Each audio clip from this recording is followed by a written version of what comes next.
There's a kind of quiet that only Wyoming knows. Not silence, never silence. The wind still moves through the tall grass. The horses still shift in the corral. Somewhere far off, a meadowlark calls once and doesn't call again. But beneath all of it, beneath the creak of the fence post and the distant roll of thunder building slow over the mountains, there's a stillness. A peace so deep it settles in the chest like warm bread after a long day's ride. Caleb Morrow had lived on that land for 25 years and never once questioned it. He fixed fences because fences needed fixing. He rose before the sun because the cattle didn't wait. He ate alone at a table built for four because the house had been quiet since his father passed. Quiet in ways that wind and open sky couldn't fill. He wasn't a lonely man. He told himself that often enough that he almost believed it. And then, on the third Tuesday of June, in the year 1883, a woman drove a wagon down his road, got one wheel stuck clean in the mud, stepped down without a word of complaint, and started pulling fence boards out of the back like she'd been doing it all her life. Her name was Nora Quinlan. She was 40 years old, composed as still water, and entirely unimpressed by him. Caleb Morrow didn't stand a chance. She didn't ask for help. That was the first thing Caleb noticed. Not her copper hair threaded with silver catching the afternoon sun. Not the calm set of her jaw. Not the way her blue dress was already dusted at the hem from the muddy road. What he noticed first was that she didn't call out, didn't wave her arms, didn't do any of the things people do when they want someone to come running. She just worked. He'd been replacing a post on the north fence line when the wagon appeared at the bend in the road. He watched it slow, watched the right front wheel sink into the rut left by last week's rain, watched the whole rig tilt sideways with a groan of wood and iron. He set down his hammer and waited. She climbed down from the seat with the careful movements of someone who had learned long ago not to trust unstable ground. Walked around to the back, pulled the canvas aside, and started unloading fence boards one at a time, setting them in a neat stack on the dry grass beside the road. Caleb walked over. "Ma'am." She looked up without startling. Eyes the color of creek water in shadow, green, steady, giving nothing away. She took in his age in a single glance, and something in her expression closed, just slightly, like a door eased shut rather than slammed.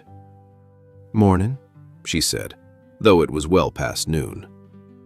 "Afternoon," he said. She looked at the sun, calculated quietly, and gave a small nod. "Afternoon, then." He crouched beside the wheel and pressed his hand into the mud around the axle. Deep, but not hopeless. He got his shoulder behind the wagon frame. She took the reins without being told, climbed back up, clicked her tongue at the horse, and waited. It took 2 tries. On the second, the wheel broke free with a sucking pull, and the wagon rolled forward onto solid ground. She looked back at him, mud on his sleeve, breath steady. "Thank you," she said. "Where are you headed?" "Ridgecrest. I'm the new school teacher." He nodded once. "Road forks a mile ahead. Take the left." She studied him, a moment longer than was strictly polite. Then she climbed down and began loading the fence boards back into the wagon. He picked up the other end without asking. "Before we ride any further with Caleb and Nora, if this story is settling in nice and easy, go ahead and hit that subscribe button and leave us a like. It costs you nothing, and it means everything to this channel. Now, let's see if that school teacher makes it to Ridgecrest without looking back." She did look back, once, just before the road bent around the stand of cottonwoods and the wagon would have disappeared from view entirely. She turned her head, not her whole body, just her head, and Caleb was still standing there at the fence line, hammer back in hand, already working. He didn't wave. Neither did she. Nora faced forward and kept the horse moving. She told herself it meant nothing. A young man being decent on a country road, that was all. Wyoming was full of decent young men. Boys, really, most of them. She had coats older than 25. She almost smiled at that. Almost. Ridgecrest was smaller than the agency letter had suggested. One main street, a general store, a church that doubled as a meeting hall, and a schoolhouse at the east end of town that needed paint badly and a new door latch worse. Her landlady, a widow named Mrs. Holt, took one look at her traveling bag and said, "You've moved before." "Several times," Nora said. "You running toward something or away?" "Neither. I go where the work is."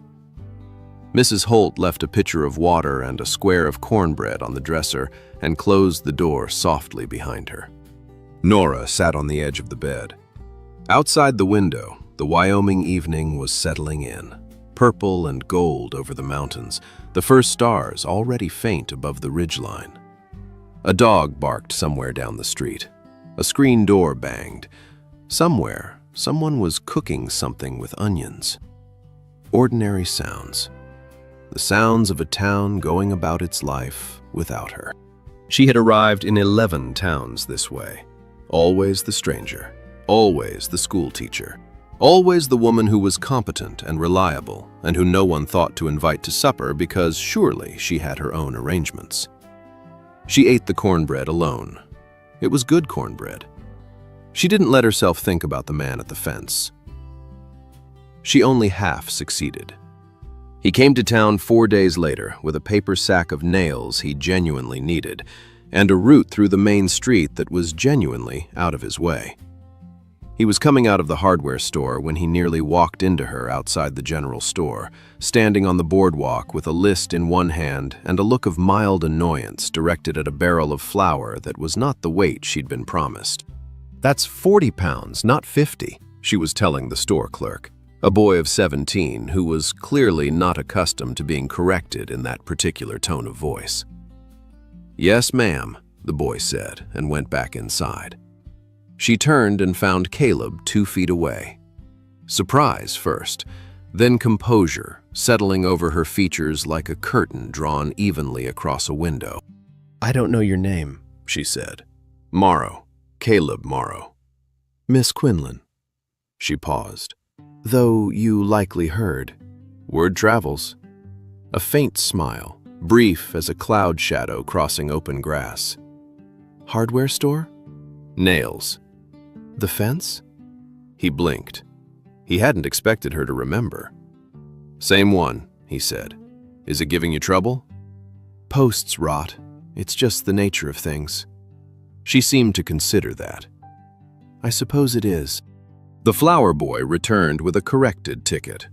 Nora checked it, signed, turned back to Caleb as if she'd been aware of him the entire time, which, he suspected, she had. "Good afternoon, Mr. Morrow." "Miss Quinlan." She walked away at an even, unhurried pace. He stood on the boardwalk a moment longer than necessary. He needed more nails next week, too, he decided. October came in cold and golden, and found Caleb Morrow standing in his barn at dusk, talking to his horse. This was not new. He'd been talking to horses since before he could properly talk to people. But the subject had shifted. She looked out the window again, he told the mare, who was eating and thus willing to listen. Friday, 8:30, same as last week. The mare did not comment. "I know how it looks," he said. "I know what the town thinks. Holt woman's already got opinions." He leaned against the stall post, arms crossed, looking at nothing in particular. "Doesn't change what I see when I'm around her. Doesn't change that she's the most honest person I've met in this county. Doesn't change that she laughed last Tuesday, and I've been thinking about it since." The mare shifted. "She's 40 years old," Caleb said quietly, as if testing the words for weight.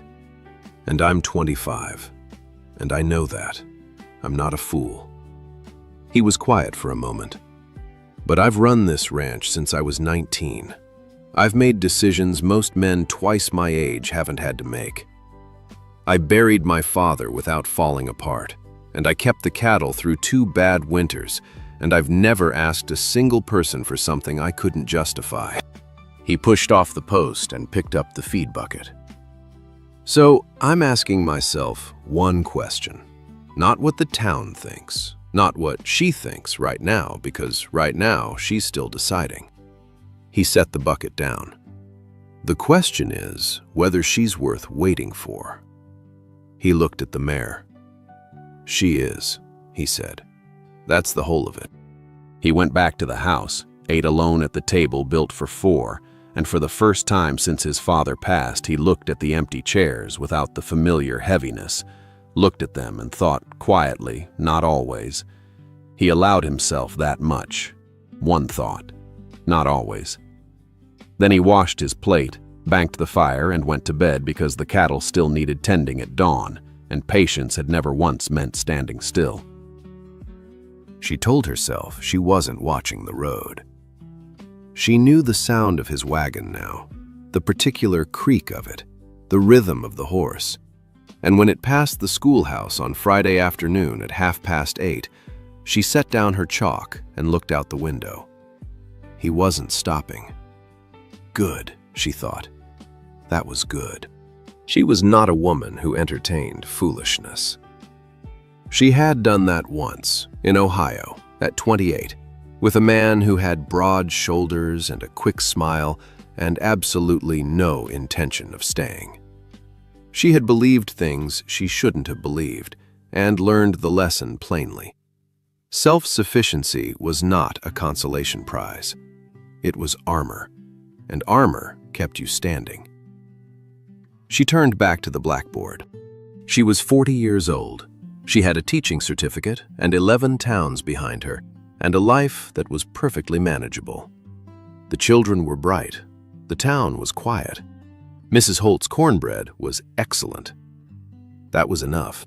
On Sunday, the church held a potluck. Nora brought molasses cake because it was expected, and meeting expectations in a new town was simply efficient. He was there, near the fence at the edge of the churchyard, slightly apart from the ranchers talking cattle prices, tin plate in hand, looking like a man entirely comfortable in his own company. He saw her across the yard. One nod. The same nod he'd given on the road. "Your existence is a fact I have accepted and intend to continue accepting." She nodded back. Mrs. Holt appeared at her elbow with the energy of a woman who found silence deeply suspicious. "You know Caleb Morrow?" "We've met." "Good boy, steady. Runs that ranch alone since his father passed." A meaningful pause. "Young, of course." "Very," Nora said. Mrs. Holt smiled and said nothing else, which was somehow worse. Nora ate her cake and did not look across the yard again. She looked twice. He asked her to walk. No moonlight, no borrowed courage. A Sunday afternoon with a blue sky and a prairie wind and half the town 20 yards away eating pie, and he simply came to stand beside her near the cottonwood and said quietly, "Would you want to walk a little? There's a good view of the valley from the North Ridge." She looked at him. He looked back. No expectation, no performance, just a question. "People will notice," she said. "Probably." She considered the pie on her plate, the 15-minute walk, Mrs. Holt's face. "All right," she said. They walked. He didn't talk much, which she appreciated. He pointed out a hawk riding the thermals above the ridge, tilted his head upward and said, "Red-tailed, nesting up there since I was a boy." She watched it circle. "You grew up here," she said. "Born in that ranch house. Never really left. Does that bother you?" He thought about it honestly. "No. Some people need to go looking. I always figured what I needed was right here and I just had to tend it right." Below them, the valley stretched in every shade of gold and green, the river catching light in the middle distance, the town small and settled at the far edge. "It's beautiful," she said. "Yes," he said. She glanced sideways and found him looking at her, not the valley. "Mr. Morrow." "Caleb." "Mr. Morrow," she said, firmly but without cruelty. "I am 40 years old." "I know that." "You are 25. "I know that too." She exhaled slowly. "Then you understand why this walk is simply a walk." "Yes, ma'am," he said. A beat of silence. "But it's a good walk," he added. She looked straight ahead at the valley and the mountains, and the hawk still turning slow circles in the high October air. She did not smile. She almost did not smile. He brought her apples, a basket of them, left on the schoolhouse steps on a Monday morning before she arrived. No note, just the basket, the apples, and the early morning light on October wood. She stood there looking at them for a long moment. Then she carried them inside and set them on her desk, and when Billy Alcott came in and said, "Miss Quinlan, where'd you get all them apples?" she said, "A neighbor was generous," and let it stay at that. She kept 2 apples and returned the basket to his ranch on Saturday. It was proper. You return a borrowed basket. That was manners, not intention. The ranch was well kept, fences recently mended, barns solid, house with real glass in the windows. He came out wiping his hands on a cloth, and when he saw her, he went still for just a moment, the way he sometimes did, like a man making sure of what he was seeing before he committed to a response. "I brought pie," she said. "You can't return a kindness with an empty pan." "Come in. I'll put coffee on." She hesitated on the wagon seat. This was the moment. She knew it with the same clarity she'd known things she'd learned the hard way. Walk inside, and something between them would stop being deniable. Not because anything improper would happen, but because sitting across a table from someone and sharing something you made with your hands, that was a choice. That meant something. She climbed down. "I can only stay an hour," she said. "That's plenty," he said. He held the door. She walked through it. The kitchen smelled like wood smoke and coffee, and something that felt, against all her better judgment, like a room that had been waiting for someone to use it properly. They stayed 2 hours. She didn't notice until the light changed, the kitchen going from gold to amber. She looked up from the empty pie plate, the cold coffee, the conversation that had moved from students to weather, to his father's land, to her years of moving and never quite arriving anywhere. 2 hours. She looked at her hands. "I should go." "I know," he said. Neither of them moved for a moment. "Caleb?" His name, said plainly. He registered it, a small stillness, quickly recovered. "What is it you think this is?" "2 people who are good in each other's company." "That's all?" "That's not nothing," he said quietly. "In my experience, that's the thing most people never find." She looked at him across the table, this broad-shouldered, dark-eyed young man who had never once said an untrue thing to her. "Sunday," she said finally. "Come to supper. I'll cook this time." He looked at her steadily. "Yes, ma'am." She drove home in the early dark. The Wyoming quiet wrapped around her like something she hadn't known she'd been missing. Winter came to Ridgecrest in November. It arrived the way Wyoming winter always did, not gradually, but all at once, as if the mountains had simply decided and the valley had no vote in the matter.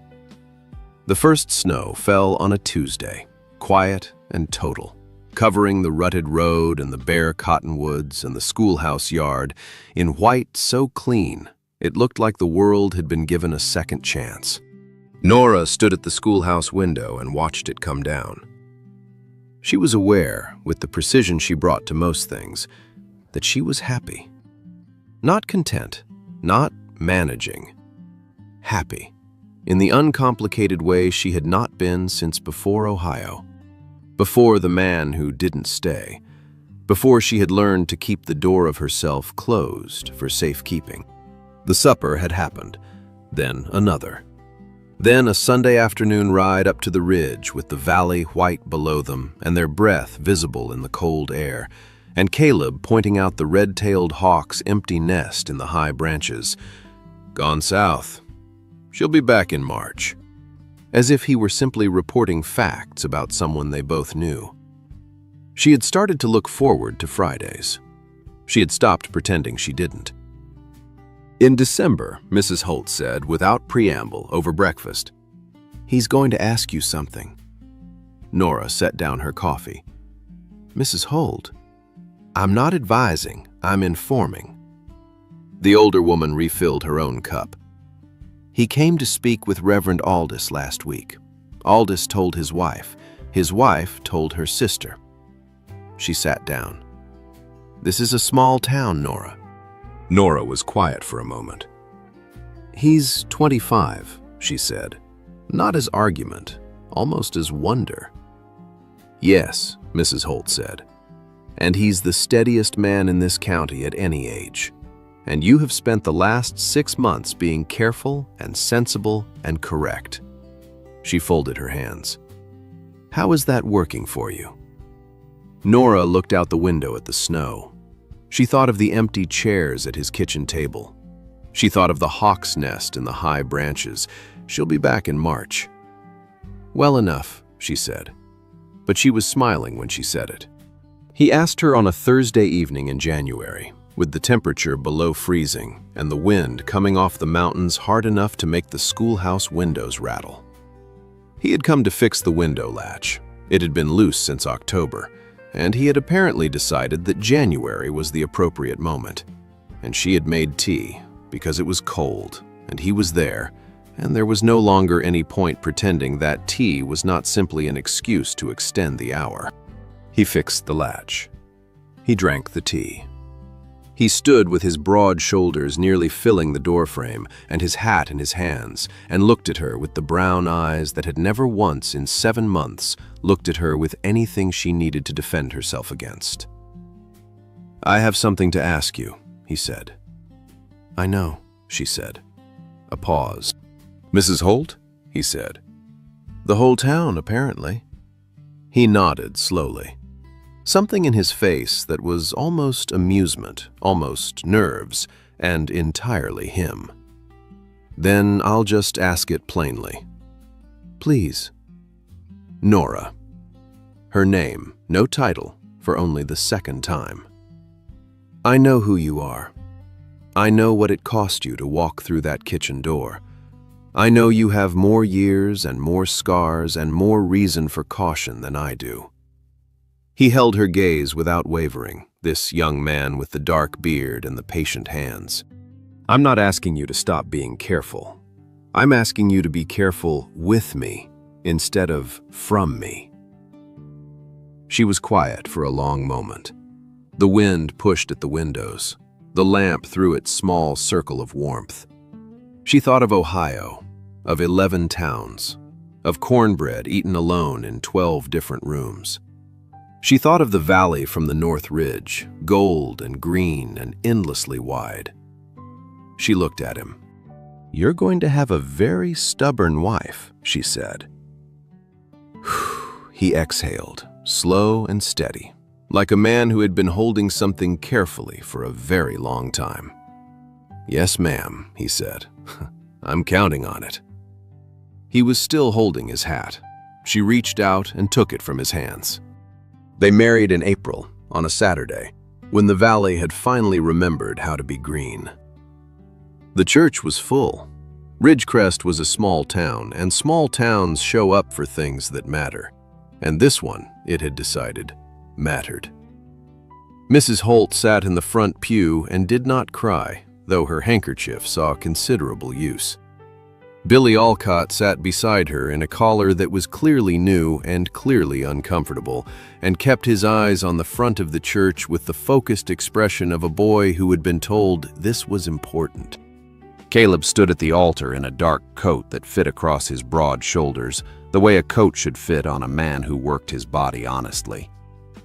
His dark hair was combed, his beard trimmed, his brown eyes fixed on the door at the back of the church, with the steady patience that was simply the way he existed in the world. The door opened. Nora walked in alone. She had no one to give her away. She had pointed this out to Reverend Aldous, who had suggested various alternatives, all of which she had declined with polite efficiency. She walked down the aisle in a dress the color of new cream, her copper hair with its silver at the temples pinned up, and then, because she was who she was, slightly less pinned than she'd intended, one wave loose at her jaw.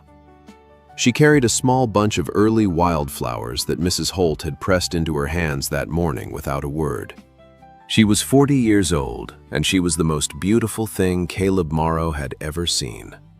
He said that later, that night, at the kitchen table, over supper that neither of them ate much of because there was too much else to pay attention to. She told him that was a foolish thing to say. He said he'd said it anyway. She looked at him across the table.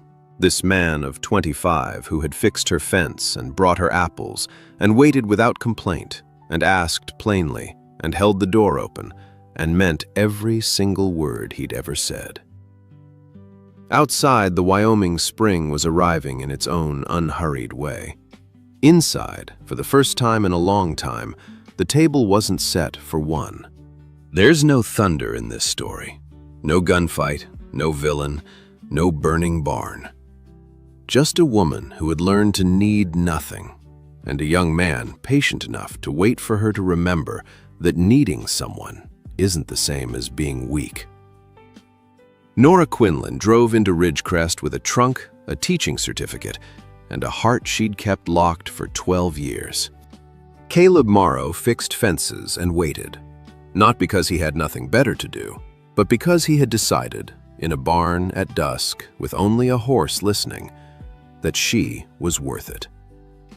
And in April, in a church full of people who showed up because it mattered, stubborn as a prairie root, both of them, they found out he was right. Sometimes the bravest thing a person can do is walk through a door they've been standing outside for a very long time. Wyoming will teach you that, if you let it. If this story gave you a little peace today, if you made it all the way to that church and felt something when the door opened, then you're exactly who Frontier Hearts was made for. Subscribe to the channel, leave us a like, and tell us in the comments, were you rooting for them from the beginning? Or did Nora take a while to win you over? There are more stories where this one came from. More wide skies, more quiet courage, more love that arrives when you've stopped looking for it. This is Frontier Hearts. Until next time.